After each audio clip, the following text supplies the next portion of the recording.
I love the Smiths. Sorry? I said I love the Smiths. You've good taste in music. You like the Smiths? Yeah. To die by your side is such a heavenly way to die. I love them.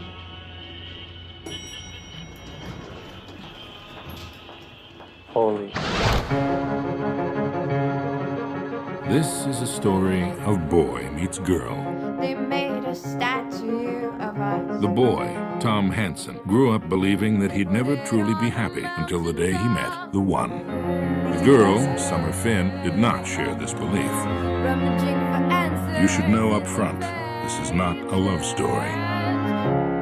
I think we should stop seeing each other. Just like that? Just like that. Start from the beginning and tell us what happened. I tried to talk to her in the copy room. She's totally not having it. Maybe she was just in a hurry. And maybe she's an uppity, better than everyone super skank. In college, they called me perfectly adequate Hansen. They used to call me anal girl. I was very neat and organized. So you have a boyfriend? No. Who needs it? We're young, might as well have fun while we can. And Wait. What happens if you fall in love? you don't believe that, do you? What? It's love, it's not Santa Claus. I think it's official. I'm in love with Summer. I love how she makes me feel.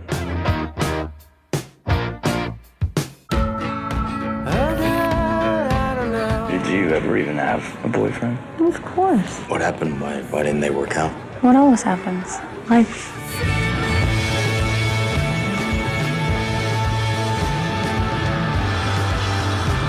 So get over her. I don't want to get over her. I want to get it back.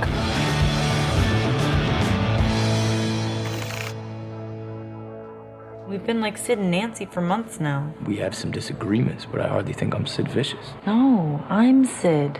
Oh, so I'm Nancy.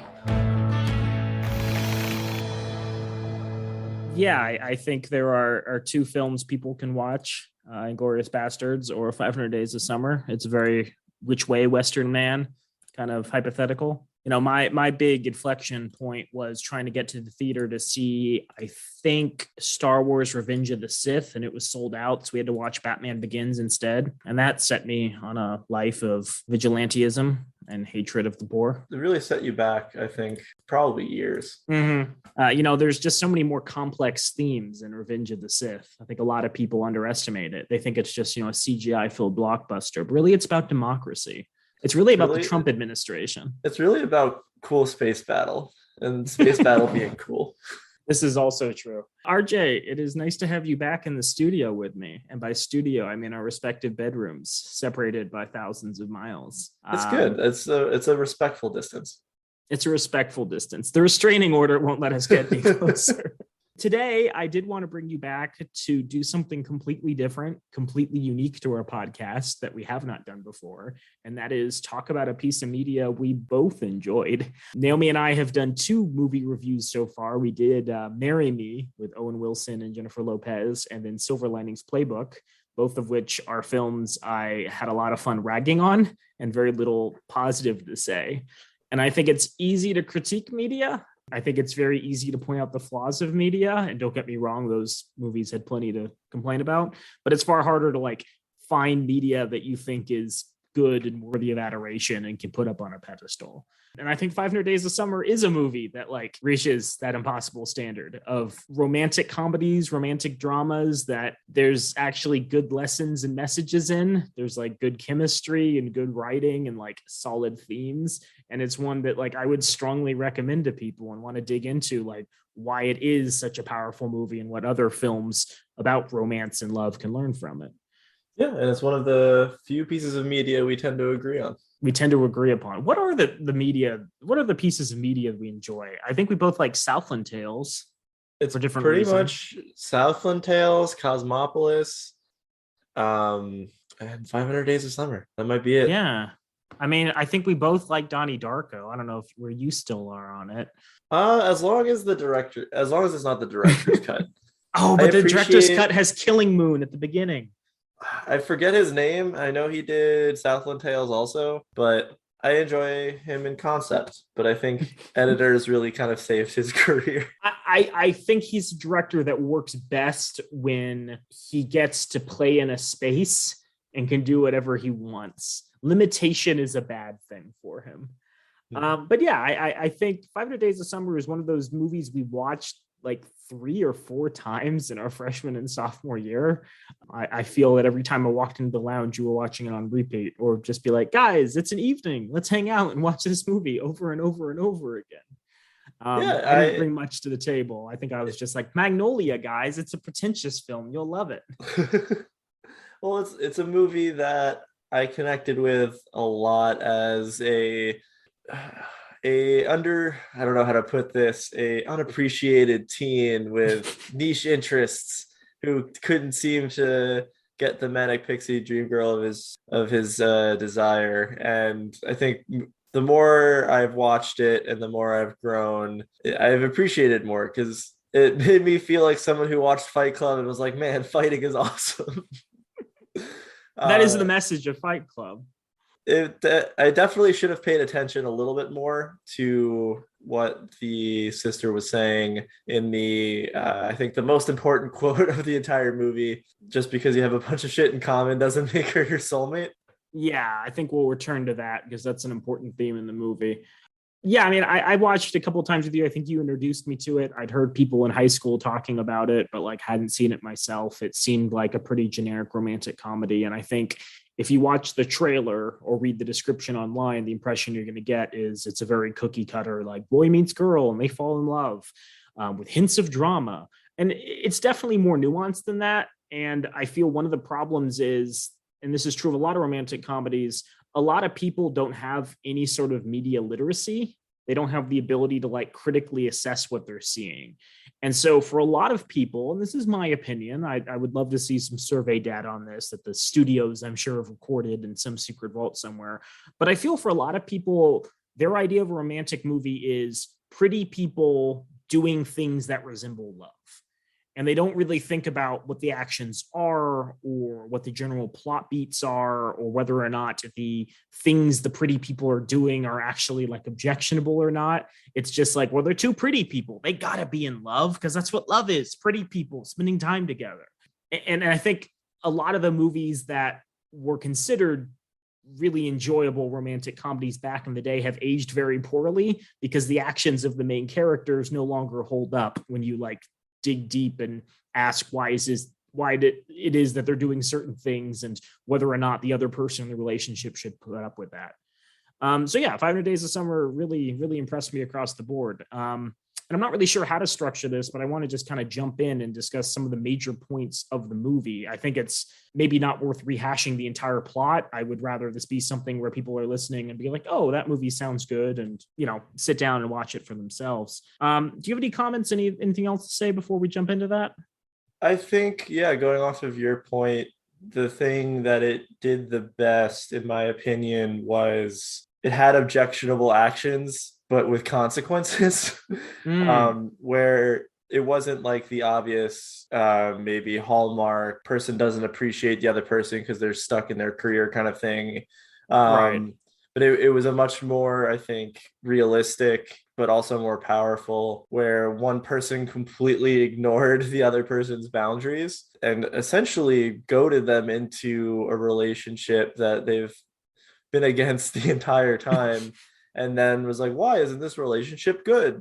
And I think, you know, maybe me at 14 or however old I was when I got kicked out of trying to see Inglourious Bastards and got stuck watching 500 Days of Summer, wasn't mature enough to kind of get that. So approaching it maybe multiple times or maybe with more media literacy really got the points better across, and honestly made me kind of challenge the way I was thinking about relationships.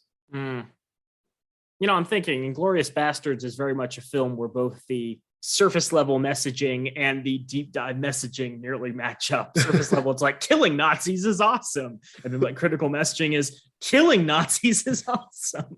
It was a simple point, well put. Well articulated. Yeah. So for people who have not seen the movie, 500 Days of Summer is a 2009 American romantic comedy drama written by Mark Webb. Mark Webb is a writer who also wrote the Amazing Spider-Man reboot with Andrew Garfield in 2012, Really? and its 2014 sequel. He really hasn't done anything else. This is very much lightning in the bottle. You look through his filmography, you're like, yeah, there's not a lot going on. I want to say he did the TV series Limitless based off of the movie Limitless. But again, beyond that, you look through his filmography, there's very little anyone's going to recognize. Lightning in a bottle. So this was a screenplay written by Scott Neustadter and Michael H. Weber and produced by Mark Waters. The film stars Joseph Gordon-Levitt and Zooey Deschanel and employs a nonlinear narrative structure with the story based upon its male protagonist and his memories of a failed relationship. The main character's name is Tom. He is pursuing the object of his affections named Summer, and the film unfolds in kind of this non-linear progression where it starts at the end of their relationship and kind of works backwards, exploring little scenes that explain why it is that their relationship did or didn't work out.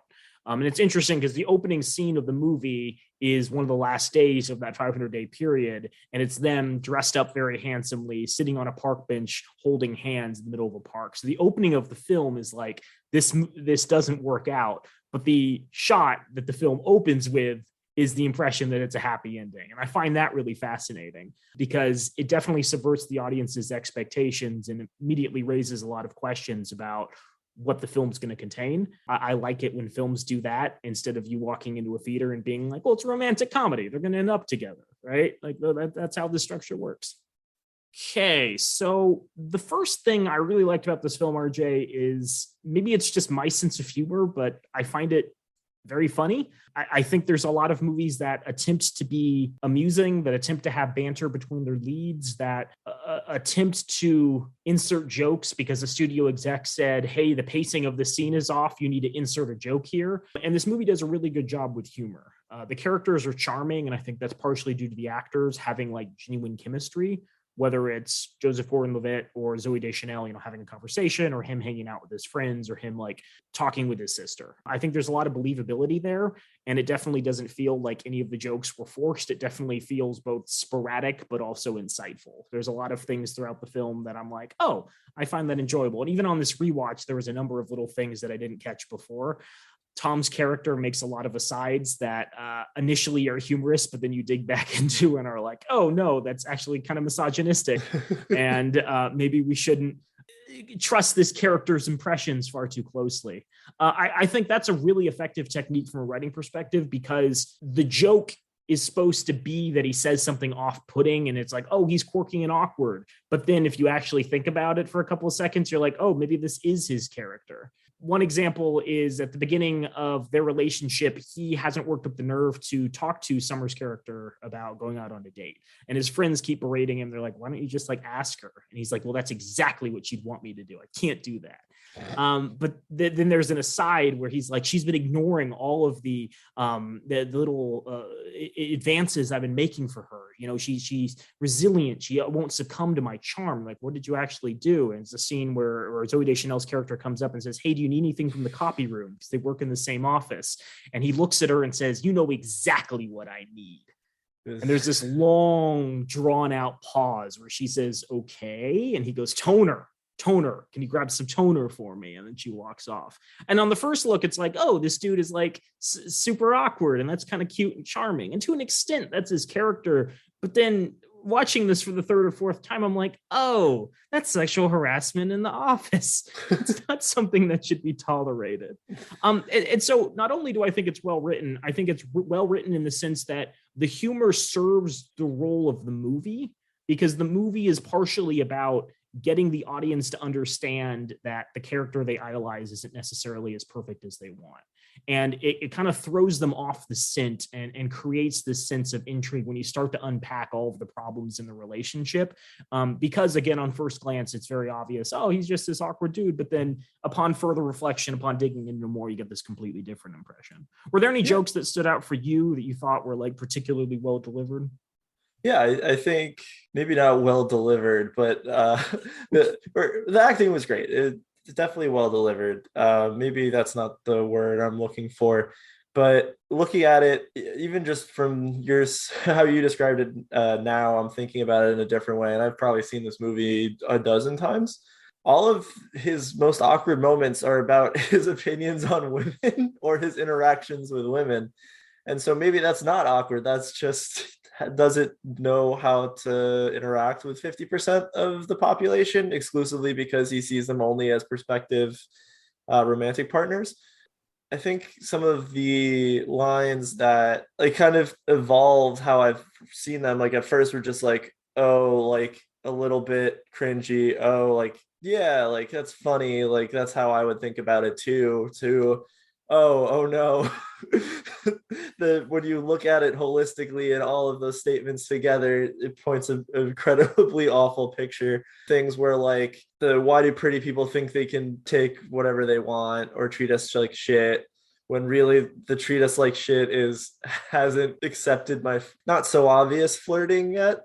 Another one where I think it was before the karaoke scene, but after the Smith scene in the elevator, there's another scene in the elevator where she is like excited.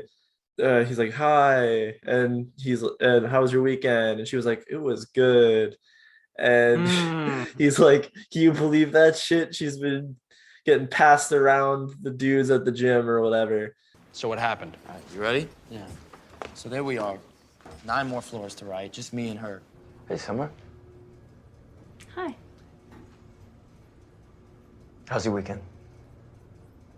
It was good. Can you believe that shit? I'm sorry, what shit? I think I missed something. She said it was good, emphasis on the good. She basically said she spent the weekend having sex with some guy she met at the gym. Skank, whatever. I'm over it. What the hell is wrong with you? I think I didn't pay enough attention to his friends kind of calling him out for how awful that was. Or like, yeah, the only time that she could be experiencing happiness outside of you, person who shares one thing in common with them and has not had any other successful conversations, is they must be cheating on you despite you guys not being in a relationship nor ever talking. And I think the friends do a good job pointing out that is like a very weird way to think about it, and not logical, but I don't think it goes far enough to say, hey, you have a long pattern of misogynistic statements referring to other people existing outside of your control. Yeah, I think people listening to this for the first time, knowing nothing about the film, might get the impression that the main character is a huge misogynist and the film doesn't do a good job of like critically analyzing that. And I argue it's the opposite. The main character is not enough of a misogynist that you'd pick up on it immediately, but enough that you'd like, after watching a time or two, be like, that's a little strange. That's not how I would have written this if I was trying to write a charming person. And then you start to think, well, is this meant to be a charming individual? Is this meant to be someone who cares about Summer and, respects her and wants her to be happy? And so I think there's a layered aspect of that. And I think part of the reason the audience accepts a lot of that behavior is because of the opening of the film. Because before that initial scene I talk about of them sitting on the hill, there is a title card that pops up. And I think I wrote this down. The first thing that comes up is a couple of sentences. It says, this is, this is based upon a true story. However, any relation to people alive or dead is coincidence, especially you, Ginny Buckman, bitch. And so from the get-go, like the joke is, oh, like this is based off of someone's experiences and he still has like some lingering resentment. Ha ha ha. But looking back, you're then like, wait, if this entire movie is the author trying to tell a story and the opening of the movie is the author being a huge misogynist, perhaps the perspective of the person in the story is not one that we need to respect and one that we should critically dig into. And I found it really fascinating that that's the framing of the film. Like that's the first thing the audience interacts with, that the movie's tone is heavily influenced by the author's past and that misogyny may permeate different aspects of it. Yeah, and I think maybe not even taking it as this is going to be tales from the view of misogynist, but it is at least like this is going to be a very unreliable narrator. And I think Tom is kind of the narrator.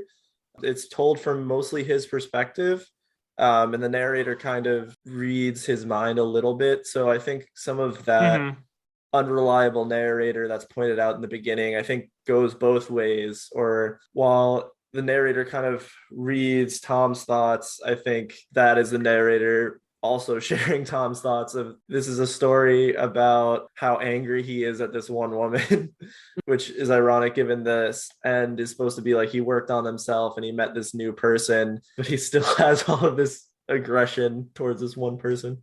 Yeah, there were two other jokes that I thought reinforce what you're talking about with them hiding a subtle misogyny. At the beginning of the film, there's a couple of scenes with them arguing near the end of their relationship. And Summer says, all we do is argue. And Tom immediately fires back, that's bullshit. Which is funny. You're like, oh, that's not a healthy reaction. That's not something that like people in a happy, contented relationship would do. But again, looking back, it's immediate jump to anger. It's immediate, confrontation. It's not like casually, confronting the issue and attempting to, reconcile. It's very much like an aggressive tone that he jumps to. The other joke that I thought kind of solidifies what you're talking about is when he's super depressed, and this is near the end of the film chronologically and near the end of their relationship. But Summer has just broken up with him. His work is suffering. He works at a greeting card office and he's not turning in high quality greeting cards. And so his boss is like, is there anything bad going on at home? Did you and Summer break up? Anything bad like that? He's like, no, everything's fine. And the boss goes, well, maybe you can explain this. Roses are red, violets are blue. Fuck you, whore. And again, it's a joke that the audience is going to laugh at because it's like, oh, clearly Tom isn't doing well. This is the work he's producing. You're not supposed to do that. That's absurd. That's crazy.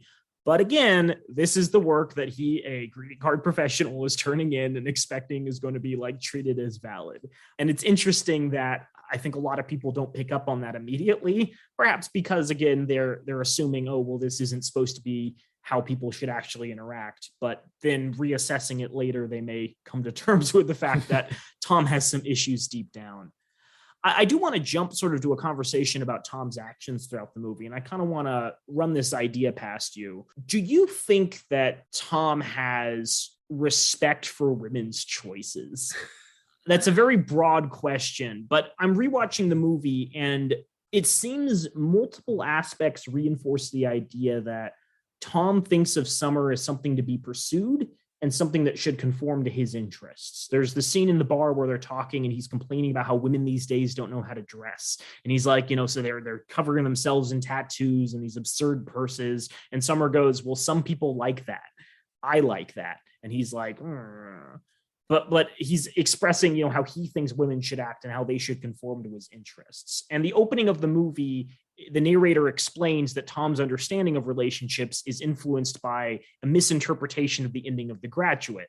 And the ending of The Graduate is a man steals another woman's wife from a church. He's like, do you want to run away with me? And he, cuts short the wedding ceremony and they flee in a bus. And the ending shot of the film is them sitting on this bus as the bus drives away from the church and they're all excited and they're happy, but the shot just lingers on them. And over time, their expressions kind of fade to melancholy. And they're like, oh no, maybe that wasn't the best decision. They don't look like they have it all figured out. They look nervous. They look scared of what the future holds. And I think a misinterpretation of The Graduate would be, oh, that's love. Love is great. Love is grand. While a more accurate, more honest interpretation would be, maybe don't make these rash decisions that are going to put you in situations where your entire life is upturned. I don't know, but Tom seems to have this fantasy idea of women as a whole. Yeah, I think one of my only complaints about this movie or criticisms of it, where I'm like more of a criticism of the movie than of Tom, was that scene at the bar, where I get what they were going for. They were trying to show like this dramatic escalation of like the possessiveness. He considers this a relationship for like the fight scene and like the really powerful scene that happens after the I say we're a couple, God damn it. The complaints about women like felt off even for him. Like the complaints like about how women dress. Like there wasn't really like a breadcrumb trail of any other part of the movie where he expressed similar, like very heavy-handed opinions about women as a whole. I thought the movie was really good at Tom having these questionable opinions because this is an object of his fantasy of this is the validation of him being this quirky person finally getting rewarded for being quirky and interesting with a hot person who likes the same things. And I thought that scene was just like, it was kind of in there for like, hey, are you getting that he's a bad person? Like, we don't trust our own writing up until this point.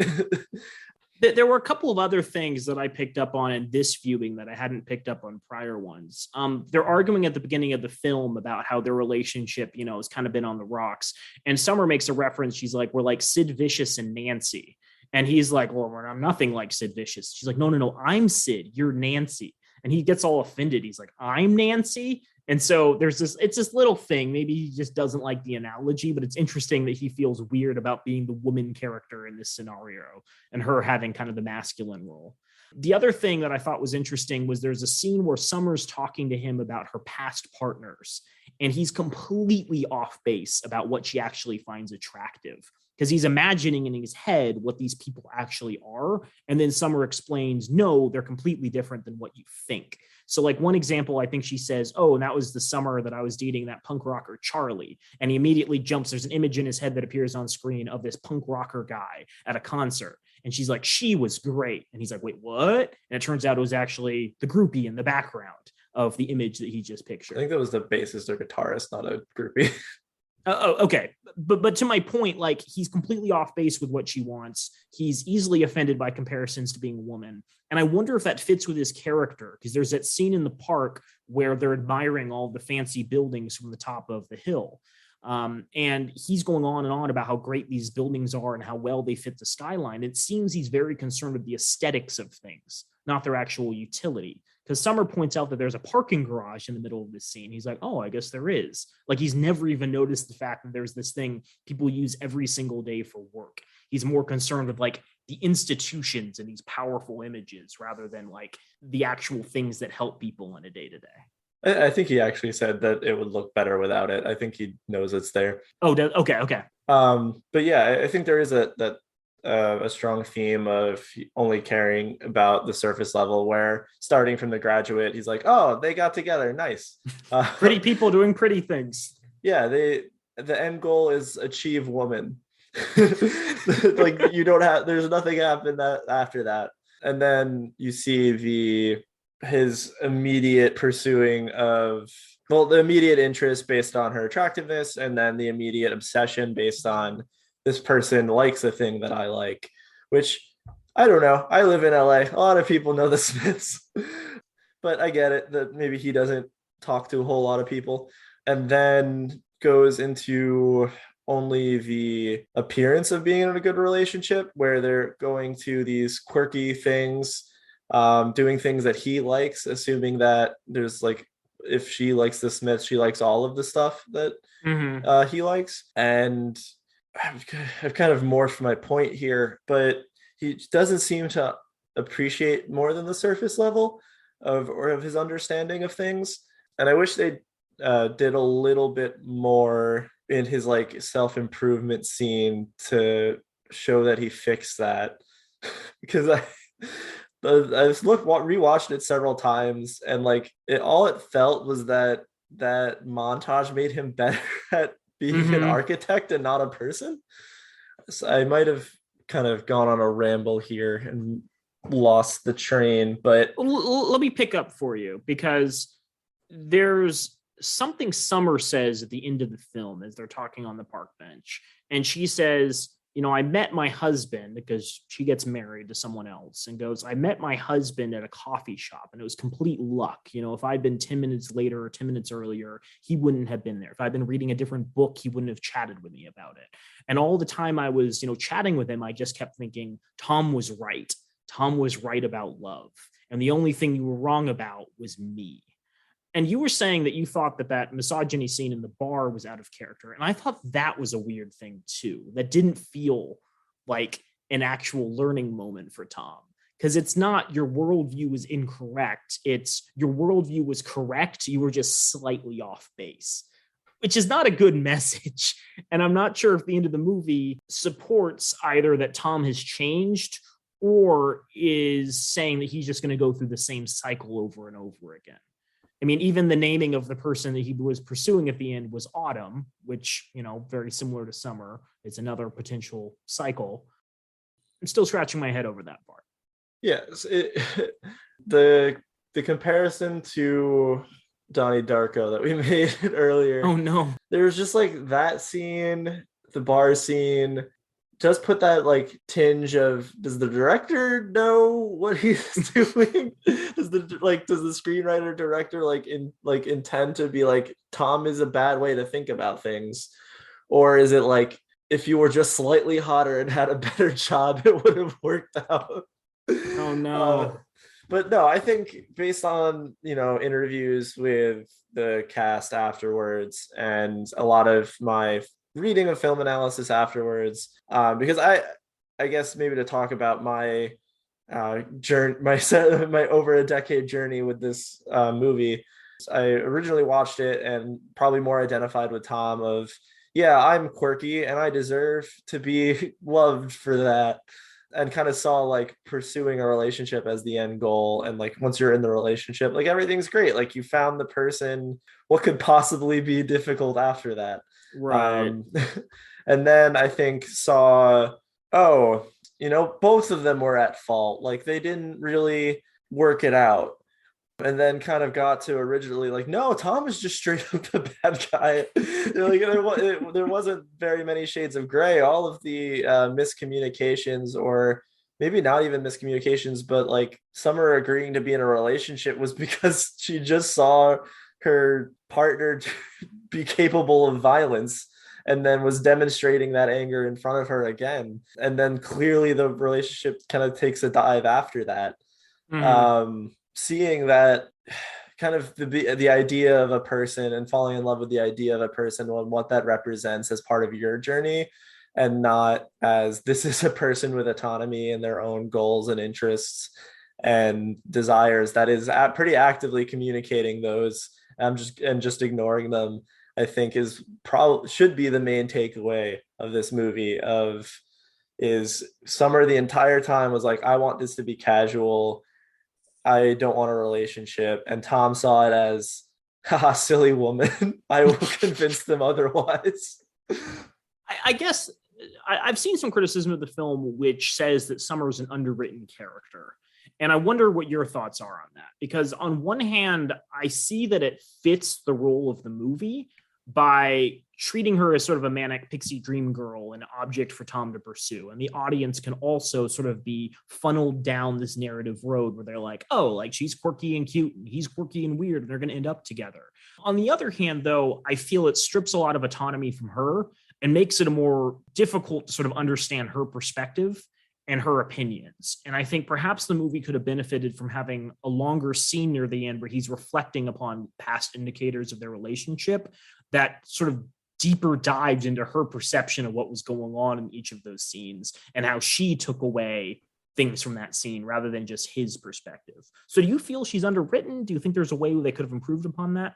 No, so I think taking it from the lens kind of based on our discussion of how the movie starts, where clearly the narrator and Tom are the same person or joined very thematically, something like that.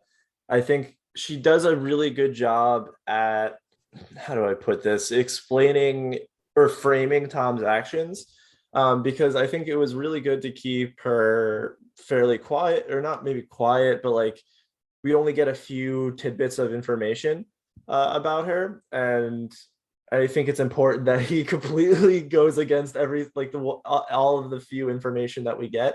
I think it's easier maybe for the audience where it's like very clear, where she says she doesn't want a relationship, he pursues one. She wants to be casual, he does not. Where I think it keeps the audience on track, and it makes it very obvious and shows that there is no gray area of like, oh, like maybe something she said could be misinterpreted, and this is why Tom is believing that, this sort of thing. But I think it does a really good job of showing that no, everything she said has been against what Tom is saying and thinking, and has been very well stated and very clear. And it also does, is a good catalyst for seeing like his obsession and his idealization and his projecting all of his feelings about the ideal manic pixie dream woman onto this real person, and how all of it swirls around her, and this is completely against the few information we get from her. Yeah, I wonder, and again, this is something that I think maybe is more obvious on repeat viewings, but I wonder if the non-linear nature of the story, where it's jumping around in like 50 to 100-day periods around the relationship, it serves primarily to distract you from her actions and whether or not she should be trusted. Because she says things like, oh, I don't really want to be in a relationship. And then the scene will jump and, oh, they're happily in a relationship together. Right. And it's, 150 days later. And so the impression you get is that she doesn't really know what she wants and that she was wrong. And all she needed to do was be sort of conned into a relationship. And once she was in one, she would be happy.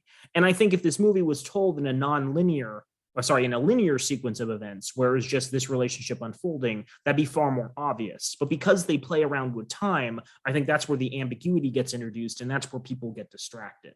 Yeah, I think it has a little more to do with maybe like the main timeline, where it starts out with like the tell me what happened from the sister, who I think the sister is probably like such an important character because it is a literal child saying like these very true, very obvious statements. And he goes to her for advice. He's looking to a child for relationship insight. So I think it's like the tell me what happened, and he like does all of like the very positive things, where he like starts with how they met, and I think the doesn't want a relationship jump cut in a relationship is one of the first breadcrumbs of like what, like there's something wrong here with between what she's saying and what he's feeling.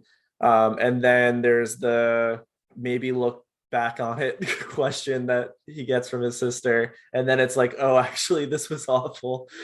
And that doesn't fit with what I'm talking about now, but I just can't state enough just because she likes the same bizarro crap you do doesn't make her your soulmate. It's a child saying this very profound but simple truth that he just somehow can't get. And I think that's pretty much all of that. The sister's character is like very obvious, very mature takes that he just kind of rejects. Yeah, I feel, stepping outside from the movie discussion for a moment, a lot of people do have this impression that they need to find someone whose interests match up almost identically to their own. And I don't think they're well served by things like OkCupid, where the algorithms are like specifically designed to find you people who are as close to your hiking, anime, reading, whatever interests. Because often, a lot of the time, what you don't need is someone who's one-to-one with what you're interested in. You need someone who respects what you're interested in. Right. And they sound like the same thing, but they're not. One thing that I found kind of annoying in my relationship with Lauren is we have very similar Twitter follows. So we can never share anything on Twitter with each other because we've already seen the posts that the other person has seen. And I think a lot of people don't understand that when you share exactly the same interests as someone else, there's a very real possibility you'll have nothing to discuss. And so it's good, to date outside your wheelhouse. That's not to say you can't set standards and be like, I don't want to date someone who believes X, Y, and Z or does X, Y, and Z. But it is to say that it is, I think, sort of a teen boy's understanding of the world, where if they can just find someone who appreciates Warhammer 40K or, has read these certain teen fiction novels, that they'll be happy, when in reality, they just need someone who respects them for who they are. And that's, I think, really the takeaway here. Yeah, and I think when they do the interviews with Tom and his two friends, they get that point really across where his one friend, who I can't believe I'm blanking on the name, the amount of times I've watched this stupid movie, talks about how they met in class and they clicked, and he talks about how like his dream woman maybe has like different physical features, or maybe shares a little bit more of his interest in sports, but is better than the dream woman. She's real. And I think he has like the best take on all of it, of like, when he talks about them, he talked about the chemistry first, not the best attributes, the best, like all of the brag points that maybe Tom would talk about with like, oh, she likes this, like these obscure bands. Oh, she's pretty. Oh, she does all these things. And then the other friend who's been perpetually single, it just talks about his desperation, like as long as they're cute and single, right? Flexible on the cute. So I think that scene does a really good job of like getting to where they are at and kind of put the relative healthiness of their views side by side in a way that makes it very clear. Yeah, I really do love that scene with the friend chatting, because I think that might be one of the major theses of the movie, right? It doesn't matter how much you want your dream person if they don't exist. Ultimately, the person who does exist is the ideal in love and dating. And that kind of makes me, and like, so again, like I've seen this movie maybe a dozen times, and I thought like I've totally got it now. But just from this discussion, I'm like thinking a lot more of, I don't think Tom changes or gets it, because thinking more about the interactions with the friends, and I think agreeing with you, they have amazing chemistry. Like as friends, like they seem like they've been friends for a really long time, and like looking more into, they kind of act like this happens every single time, every time he has a new person that he's fantasizing about. So they don't take a lot of what he says very seriously. Like they're excited that it's working out and he's happy in the beginning, but like when he's like perpetually ruminating about not having her attention, they're like, okay, like you're not doing anything. Like, what are you talking about? This happens every time. So it makes me feel like maybe Tom still is in that cycle, because maybe I have to go back and watch the montage again. Oh no. But like, but I think that might be very obvious. He's just going from summer to autumn and he's just repeating the cycle again, where, because like that whole montage was about architecture. It wasn't about him growing as a person. But like it's like like maybe growing as in like he's not sad about summer anymore. But like I think it is growth, but it's metaphorical growth and doesn't touch upon how he's changed emotionally. Because before he goes on this rant, he's fired. Well, he quits his job at the greeting card company. And it's clear that he is an architect who has a strong interest in designing buildings, but for whatever reason works at this greeting card company. And when someone asks him point blank, he doesn't even have a good answer for why he's doing this. I think his line is, I thought, why would you build something as, disposable as a building when you can make something that lasts forever, like a greeting card. So Tom, what is it that you do? I write greeting cards. Tom could be a really great architect if he wanted to be. That's unusual. I mean, what made you go from one to the other? I guess I just figured, why make something disposable like a building when you can make something that lasts forever, like a greeting card? Exactly, right? He brushes it off, but it's clear his interests are in architecture. And before he quits the greeting card firm, he goes on this rant, which I think is, again, one of the theses of the movies, that one of the biggest problems in love and relationships is that we're sold this idealized version of love, this, sort of cookie cutter mold interpretation of love filtered through the lens of, marketing and movies and pop music and, Valentine's Day cards. And so he quits the job that reinforces his belief that love is this like very artificial thing that you can meet the standard of by doing like very basic cursory actions, and begins investing in the skill of building long-term permanent things like architecture. And so I do think that's metaphorically indicating that he's improved in that regard by stopping the thing that he hates and doing something that he actually cares about while learning skills to like actually maintain relationships. Yeah, I could see it from the lens of focusing more on the long term, on doing like the small things, but like the necessary things to maintain a large structure like a building or a relationship. For the rant that he has at the end, I think he does say something about like why people can't just say how they feel and we're like giving them a way out. That part makes me feel like he didn't fully get it, because like she did tell him how she felt the whole time. And like he also said how he felt, which was a complete negation of how she felt. But I don't know. Maybe I'll go watch this again for the 13th time and just look at that lens. And maybe we're both putting way too much into the writings of the guy who wrote the Andrew Garfield Spider-Man movie. But I'm not confident that he learned anything other than he needs to be better. That's the only reason he didn't get the woman he wanted is he wasn't hot or successful enough. Right. I'm wondering about a subtle aspect of the film that I read about when I was like browsing, trying to look for critical analysis of this. I don't know if you've read up on this, but the color grading of the film separates Summer and Tom visually. So Summer almost always wears blue in every scene that she's in, and Tom almost always wears tan or brown. And there's a couple of scenes where they're like, one of them is wearing blue and then has like a coat of brown on top, or is wearing brown and has like elements of blue in their clothing on top, indicating that they're like on the same page and sort of coming closer together, which I feel is a very creative wardrobe choice. But what does it mean that Tom doesn't work out with a girl who's colored blue, and then at the end of the film meets this new girl named Autumn who has brown skin, brown eyes, brown hair in a brown building, doing the same stuff that he cares about?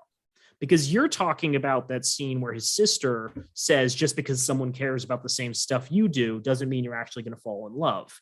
And here he's going from someone who, at least from color contrast, doesn't match up with him to someone who does perfectly match. Doesn't that just reinforce he's going after the same thing of someone who shares all the interests again, more so?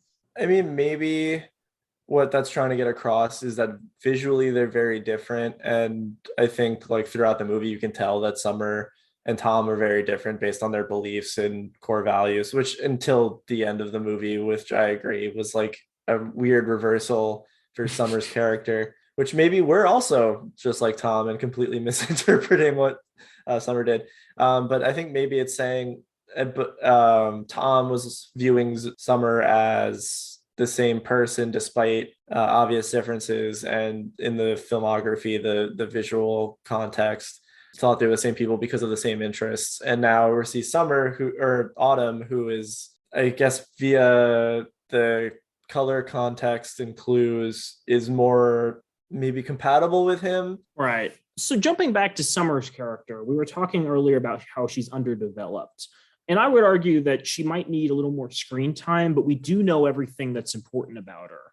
Because in the same opening scene where it's established that Tom's entire view of romance is based upon a misunderstanding of The Graduate, so misunderstanding what relationships are like and the role media can play in your perceptions of it, you have this other scene, which almost seems like a non sequitur, of Summer growing up, her parents are divorcing, and the things she learns as her parents are in the middle of this like legal battle is both how much she loves her long, beautiful hair and how easily she can cut it off.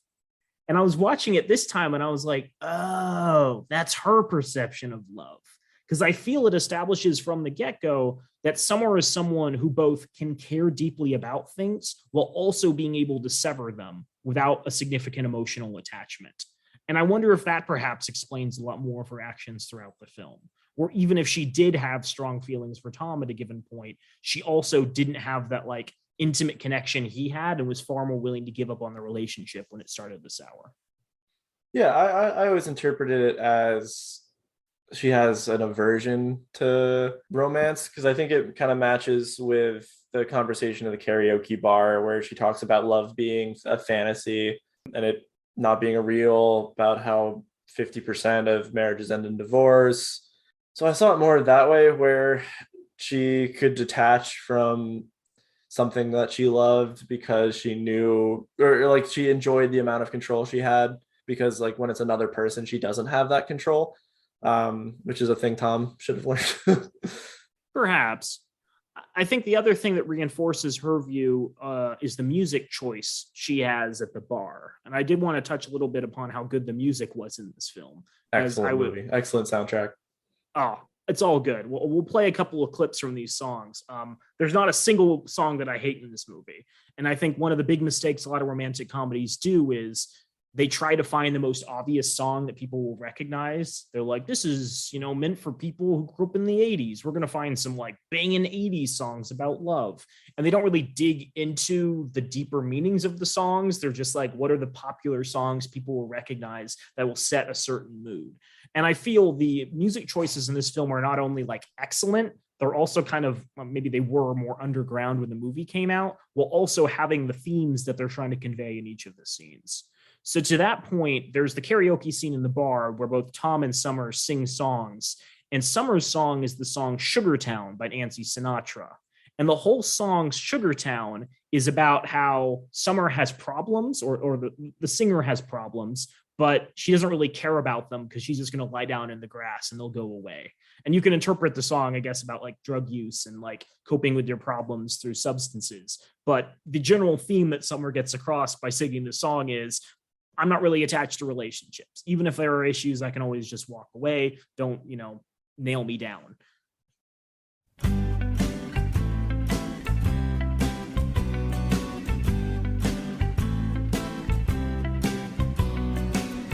I got some troubles, but they won't last. I'm gonna lay right down here in the grass, and pretty soon all my troubles will pass, 'cause I'm a shoo shoo shoo, a shoo shoo shoo, shoo shoo shoo shoo shoo shoo, Sugar Town. I never had a dog that liked me some. I never had a friend or wanted one. So I'll just lay back and laugh at the sun, 'cause I'm a shoo shoo shoo, shoo shoo shoo, shoo shoo shoo shoo shoo shoo, Sugar Town.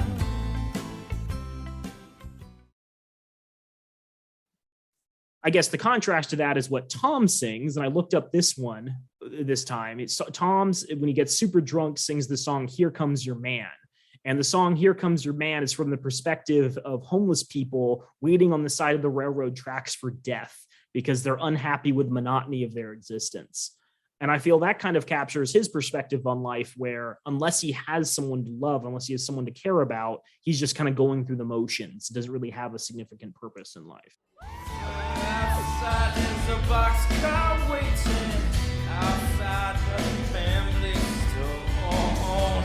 Outside the fire breathing. Outside we wait till the face turns blue. I know the nervous walking.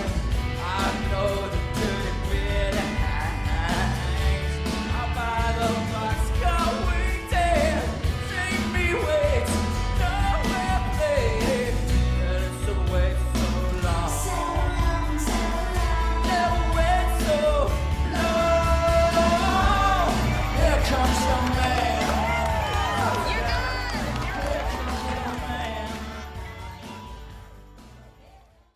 And I think that also goes to why he's successful at work when he's in a relationship with Summer, and then why his success falls off later. It's because a lot of his meaning is derived from relationships, and without that, he can't truly be happy.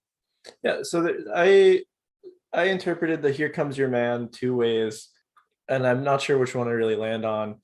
One is the framing of it in the movie makes it like sound like a much more romantic song than it is, where it's like, here comes your man, like I'm picking you up on a date, and not like I am a train about to hit you. And maybe the other idea I've bounced around is the song that they share in the elevator is a Smith song about how it would be an honor to die by your side, like how it would be super romantic to get hit by a bus together. So he has this weird song, like fascination with like dying, or maybe it's like meeting someone, being in love is the end, and then you can just die happy. But that doesn't super fit with Here Come Your Man. I felt more cinematography. It was framing it like a complete misunderstanding of that song, Yes, which would fit with 100%. his character. But there's like some other subtle ties to other ideas that are played around with in this movie.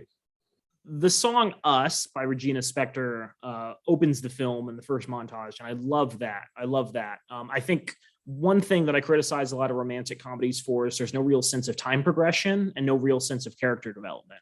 And I get, okay, you have 2 hours, you have 2.5 hours. You can't really provide like a lifetime's worth of character development and backstory to these characters. A lot has to be assumed.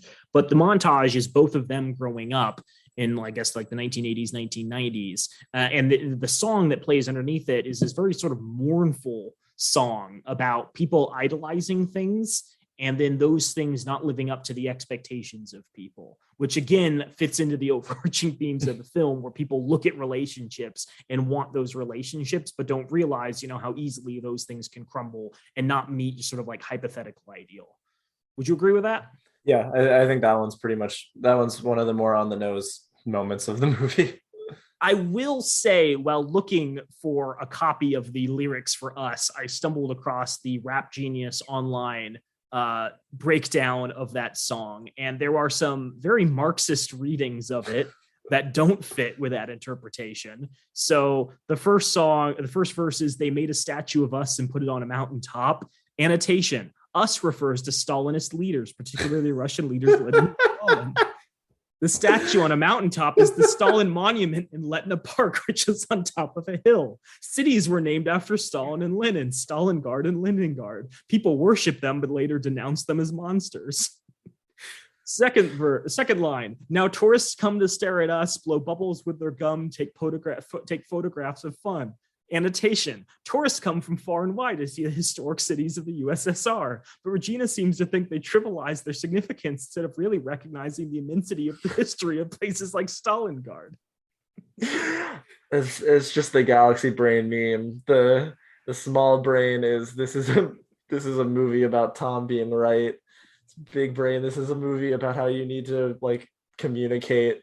Galaxy brain, this is about communism.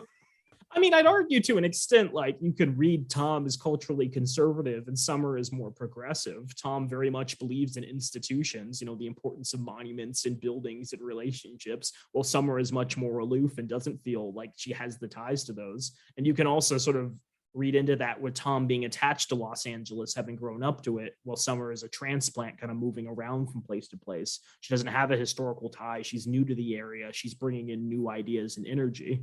I don't think the movie was written with that in mind, but I'm sure someone now will do a critical write-up of it from that perspective.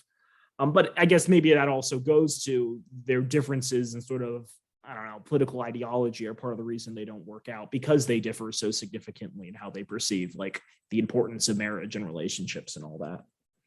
And now I'm thinking, again, it was all spelled out in that bar scene that was swiftly ignored by Tom. So great music. Song? So I'm waiting for the expectation versus reality, which was like, granted, like, yeah, Tom has made like a lot of mistakes and said some bad things, but like your heart still wrenches for him in that scene. And I think the music for it is incredible. Do you know what that song name is? I forgot to look that one up. I have it on a playlist, but I do not remember what it's called. But I just love the refrain, and to buy time while you Google it, the refrain of "I'm the hero of this story, I don't need to be saved," just over and over and over, where I think Tom sees himself as the hero and he's trying to come to terms with he didn't get what he wanted. And there's something he was so sure was like destined for him. And just like the collapse of that is just a very powerful scene with like really good music choice. Yeah, if I were to sort of try to explain the movie and the messages within that movie, I think that 3-minute scene is probably a really good encapsulation of the themes. I think it's clever too. The movie kind of plays around with reality at different points. There's a whole extended dance number where he's dancing through the city, pretending he's Han Solo. An animated bird lands on his shoulder. Like, it's very clear it's from his perspective and his imagination, which I guess ties into this whole idea. It's from his perspective and maybe doesn't match up perfectly to the reality of the situation. But that one's really good too, because they contrast, what he's expecting the evening to be like, and then the grim reality of a boring dinner party, a traumatizing but boring dinner party. There's little touches, like he expects everyone's, drinking wine and being all fancy. And I think he walks in and there's a bunch of Solo cups and everyone's drinking beer, which is a fun little touch. But yeah, the song is called Hero. It is also by Regina Spektor. There's some interesting lines in it. I don't really know how to dig into it. I didn't give a lot of thought to it, but I think it's used properly because it's emphasizing that Tom is completely blindsided because his perception of their relationship was skewed. Now, what sets up that scene is Tom gets together with Summer at a wedding that's out of the city. They go on a retreat somewhere up, I guess, in the mountains. It's a train ride away, and they kind of rebond after they had broken up. And from the perspective of both Tom and the audience, a very easy reading of it is, oh, Summer is now interested in Tom again. They're going to get back together. And she invites him to a dinner party the following week. And you're like, oh, this is where they get back. This is where we get back on track for the ending of the movie where they reconcile. She recognizes, all of his good personality quirks. He recognizes all of hers. It's going to work out properly. What isn't mentioned in the scene, however, is Summer saying, this is my engagement party. And I feel that's a big thing to leave out. Now, obviously, it was her engagement party. There's really not much to say about that. I don't know if she needed to reiterate that, but I feel that regardless of how you perceive Summer's intentions in that scene, whether or not you think she's sort of understanding where Tom's coming from, it is a weird detail to not include. Yeah. I don't know. And I think when they talk about it, being like, why didn't you tell me? Or like, why did you dance with me? And she's like, well, because I wanted to. Kind of goes to, she just does what she wants to do. And like in a non-judgmental way, like not a derogatory statement, just like she didn't want to mention it and she just didn't. I don't know if there's much more. I have trouble reading more into that than she's like, oh, I'm going to have, like, she doesn't see this infatuation and this obsession that he has because like it only exists in his head. So she thinks she's communicated, or at least how I interpreted this, like she thinks she's like pretty plainly communicated where she's at. And so she might not feel the need to be like, hey, this is platonic dancing. This is a dinner party for a monogamous relationship that I am in. And because he's still existing in the world where she is meant for him and they will end up together. So that might be a way to listen. And it is, you're right. The easy read of it is that they're going to get back together and there's chemistry. And I think it makes you forget that in the beginning of the movie, it tells you it doesn't work out. So like you can like kind of forget, like you can see Tom's perspective of like forgetting the facts. Maybe even me saying like she should have mentioned it was an engagement party is itself again kind of like victim blamey, like Summer deserved it. She should have been more clear in her intentions too. Because I think without the context of knowing that Tom wanted to get back together with her, and there's a very good chance they will, having seen the first scene of the movie, you could easily interpret their conversations at the wedding as just people being friendly, right? There's a scene where they're sitting at a table together with a group of children. There's no other adults. It's just them and a bunch of like 10-year-olds sitting at a table, which I thought was cute. But they're talking about all of their like minor personality defects, about how like they both snore and they both do like stupid stuff. And one could read that as, oh, this is playful banter. Like they're getting over the fact that they had issues with each other. And there's a very real chance that this is going to, make them stronger together once they get back together. But another read is, oh, she has no sexual interest in Tom whatsoever. And this is her just like being explicit with the reason we will not get together again is because you snore all the time. Not like a reflection on your character, just like a thing you do. Sorry, we're too different. I didn't see it. I don't know where you're getting that second read. You don't get that second read? No. If someone you used to sleep with is like walking through all of the unattractive aspects of you, I don't know. No, I read it more as like a post-mortem. Like you've become more of like your former argument or reading where it was like a post-op, like we've moved on from the strong feelings and we can now kind of look at it as friends and holistically, which I think is more of Summer's intent, because even right from in the breakup, she's like, I hope we can still be friends. The email, I hope this means you're ready to be friends. And then talking as friends and dancing as friends, because at every stage since the breakup she has communicated she would like to renew as friends, and he doesn't communicate that they belong together and that he's still obsessing. Right. And I thought it was clever where the opening scene is his sister asking, what happened? Why did you break up? And they flash back to her at a diner. And after they argue for a bit, she's like, I don't think we should be together. He walks out and she goes, don't worry, you're still my best friend. And you immediately read this like, oh, that's such a harsh thing for someone in a relationship to say. But even then, off the cuff, spontaneously, her immediate reaction is to be like, this is my best friend. I love this dude. Please, I want you to know how important you are. This movie's well written. It's like a little puzzle box. You keep pulling out bits and finding new bobs. And then if you look really carefully at minute 28, Spider-Man. This is a prequel to Spider-Man. This is true. So RJ, unless you had something else you wanted to comment on, I did kind of want to wrap up with the major themes, the kind of big takeaways from the film. We've already talked about these, but I feel it's worth reiterating sort of as a platonic ideal for other films to potentially emulate in the future.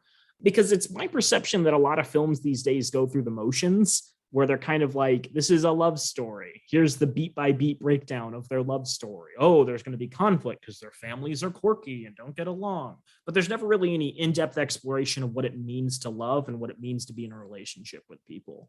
And I think this film has some very solid insights and takeaways. Even now, as we're talking, it seems that we've revealed a couple of more. Yeah, I think what it does best is framing some very common cultural attitudes that men like Tom have, which might be like the teen version, like the teen view of relationships, or some adults still have it, but they do it in a way that they can frame it really well to make it like really obvious why those views are incorrect or at worst problematic. Yeah, I think it does kind of a breakdown of the romantic comedy trope of someone wanting someone else so much that they should fall in love with them. Like the woman should be grateful that a man is going to such extreme lengths to get her back. And that's like a line even in the movie's like, I'm going to get her back. And the movie reinforces that this is a really bad take on relationships because, Tom is like, I think you don't get a say in it. I say we're in a relationship. Two people don't have to agree on this. When in reality, no, that's both the whole people... point of a relationship is two people agreeing. Yeah. So I feel that's a really good thing. It seems obvious, but not enough movies make it clear that women have autonomy. And that people who obsessively pursue you perhaps should not be treated as romantic, but instead creepy. The other couple of themes that I thought this movie does really well at articulating is the idea that some people aren't right for each other. And a lot of people need to understand that not every relationship is going to be perfect and work out. The thing we've already talked about, that there's much more to relationship than just having things in common with one another. And the idea that partners aren't magically going to give your life meaning. And those aren't things that I think romantic comedies really ever discuss, because a big theme in romantic comedies is people being right for each other, right? People fitting together like puzzle pieces, people teaching someone that what they really needed was love. That's kind of a staple of Hallmark films. That was a big thing in Silver Linings Playbook. And one of my criticisms of Silver Linings Playbook is it's about two people who have mental health issues getting together despite the fact they have no chemistry, nothing in common, and have done very little but scream at each other the entire time. When I feel a better takeaway would have been them realizing that they're not in love with each other, but instead can be supportive for each other, working through their mental health issues and their own individual problems with relationships. Yeah, I think one thing it also, I see the purpose of having those, like, these are, hot people that get together because it's true love. Like, sometimes you just want the cheap serotonin. Like, not every movie has to be this deep. But I think we do need more movies like this where it like challenges cultural attitudes. And I think one of the most important things it challenges is like falling in love with a person versus the idea of a person and what that person would do for your life. Right. We're putting together an episode on like pornography and trying to discuss it from a sex ed perspective. And we're not like coming down hard either perspective, either saying, pornography is 100% good or 100% bad. We're also not trying to do this, centrist position in the middle, because there's many shades to it. But one of the big things that I think you can criticize pornography for, and I've seen this quote butchered in a couple of different ways, but the essence is pornography is never self-critical. art in many ways is self-critical, where you have art that questions other art, the attitudes, the assumptions, the viewers, the characters within it. And porn never is like, maybe porn is bad, maybe having like hateful choking sex is a bad thing. It's always like instant gratification. It's whatever is going to get people a quick orgasm. And I guess my issue with a lot of romantic comedies, it's essentially that it's romance pornography. And I don't think that's more dangerous than, like, I don't know, abusive porn that normalizes, hateful attitudes and treatment of women. But it is damaging in a different way, because I think it sets people up for failures in relationships and makes them worse partners. And I think there's definitely a place for these where you can like enjoy them in your secret cave and be like, I hate this, but I also enjoy what it provides. But I think we need to understand that that's what it was. In the same way that I think some people can, compartmentalize porn and be like, I don't like what this is portraying, but also like, I'm okay with making exceptions to my orgasm. I think we can have people who are like, I'm not a big fan of these romantic comedies and the messages they produce, but I find them enjoyable. And that's really the attitude that needs to be cultivated. Yeah, it was very, very mature, nuanced take, Joel, as I've come to expect from your excellent podcast. Okay, so this is going off book, RJ. I'm sorry. I'm taking this RV. We're going off in the middle of the forest. I've got the wheel. You can't do anything. If you were to write a romantic comedy film that explored some aspect of relationships, is there a major theme that you feel is worth touching upon that isn't discussed enough? I think it would be a spiritual successor to Tom's montage, but it would focus a little bit more on the post-breakup like autopsy of the relationship, where you can like see the shades of gray of, even if it was like one partner was objectively worse than the other, show that both, like, there was things that you did wrong, that they did wrong. These are the things that I would want to look for. These are the things that I need to improve, and kind of de-tie this idea, I need to be more successful, more attractive, more well-read, more to be worthy of a relationship that's healthy and respectful, which I think one of the main flaws of this movie was that the montage kind of was like, oh, he gets to meet a person because he has a not silly job. His hair is slicked back, so he's treating things seriously. Yeah, and I know, at least in my life, I have a few friends who have had that idea of, you're out of a relationship, you delete Facebook, you hit the gym. It's like, that might not be the thing that you need to take away from that relationship. Well, like, both of those are good things to do for your health in general, but like, that might not be the issue wasn't your bicep size or that you spent too much time looking at memes. It might have been a fundamental miscompatibility. So I think it would be like, maybe like framed like those discussions Tom had with his friends, but like as an autopsy of a relationship, and like challenging some cultural attitudes of like, the relationship would have worked out if you tried harder, which I think can be unhealthy. To answer my own question, you're talking about this, and I think an interesting film would sort of portray elements of communication within a relationship, because I think a lot of people utterly hate the idea of like probing the essence of what their partner cares about and believes, and even having less like either simple or difficult conversations with them. Just the question, do you want to have kids? What's our financial situation going to look like? Do you plan on saving for retirement? How close are you to your family? How much involvement do you want in your life? Things like that. But a lot of people just don't want to talk to their partner. A lot of people are more interested in the idea of dating someone. And once they, as you said, sort of check that off the list, are like, I'm going to do the bare minimum necessary to maintain this. If I dig in too much, the whole house of cards might collapse. And I think it's worth having some form of media that explores and normalizes the idea that constant communication, checking in with your partner. How are you feeling today? What do you want to do? What do you think about X, Y, and Z is really, really important, and all the benefits that can bring, whether or not it's like better emotional health, more support. If you need to be treated in a certain way in order to be happy, sharing your love languages and making sure they understand how to best like approach you in times of need.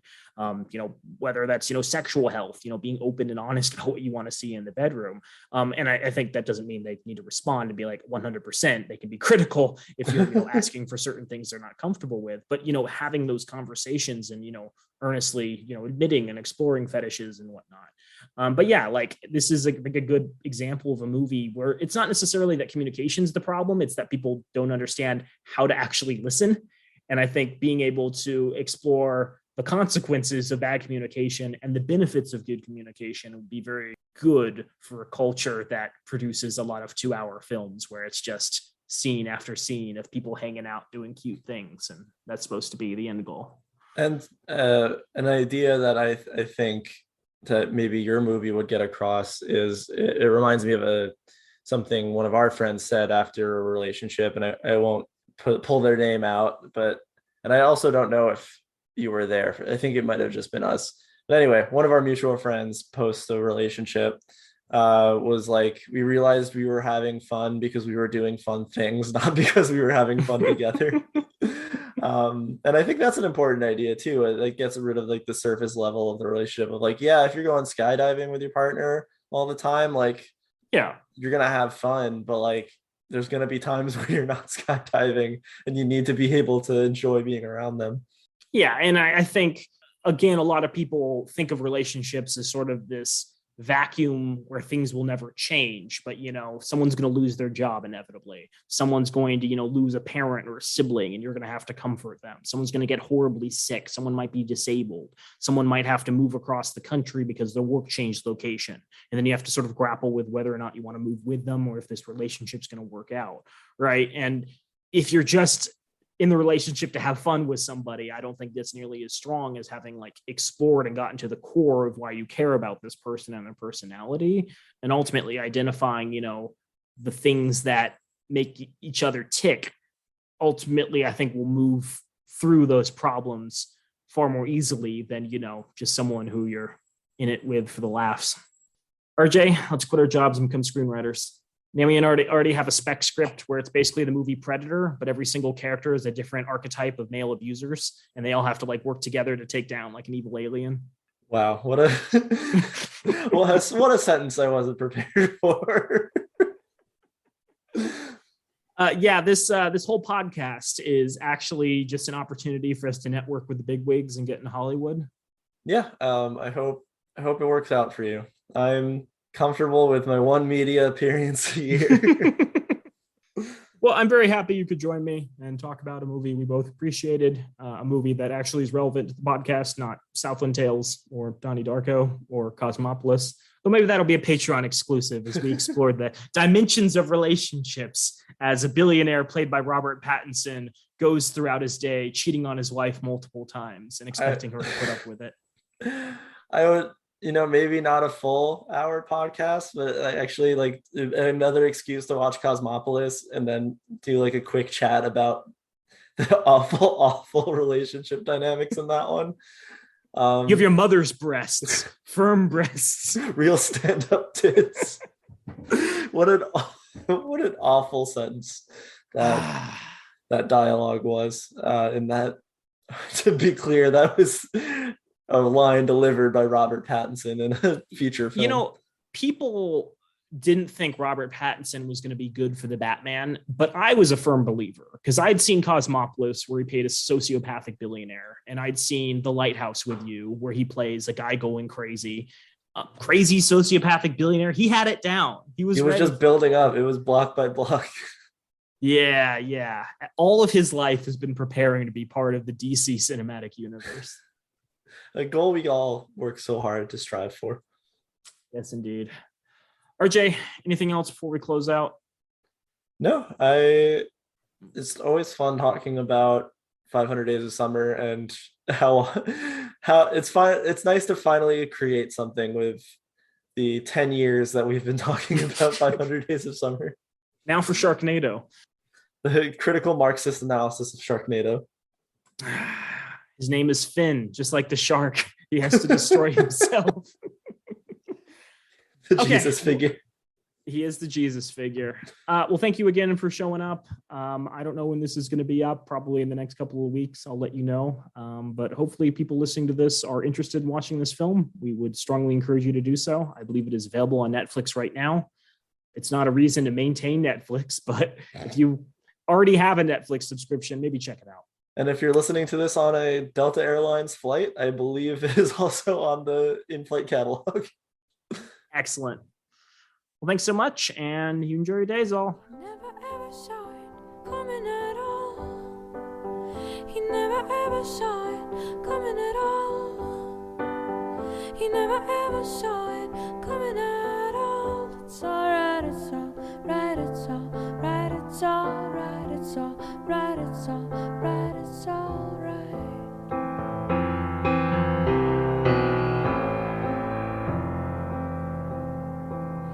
He opened wide, he comes, original sin. He opened wide, he comes, original sin. He opened wide, he comes, original sin. It's alright, it's alright, it's alright, it's alright, it's alright, it's alright, it's alright, it's alright, it's alright, it's alright. No one's got it all. No one's got it all. We have many thanks for the use of our theme music, which is the song Drop by Ketsa. You can find more of their music online at ketsa.uk. You can also find Date These Guys online on Twitter and Instagram at DateTheseGuys or visit datetheseguys.org. If you have questions for the podcast or want to be a wealthy sugar parent, send an email to datetheseguys@gmail.com. If you're looking to make an impact in the world, this show strongly recommends Planned Parenthood, a nonprofit organization that provides reproductive health care in the United States. Planned Parenthood provides birth control, long-acting reversible contraceptive implants, clinical breast examinations, pregnancy screenings, prenatal care, testing and treatment for sexually transmitted infections, and abortions. They also do great work for those who are lower income. 4/5 of their clients are at or below 50% of the federal poverty line. Both Joel and Naomi are monthly donors to Planned Parenthood. We hope you will be too.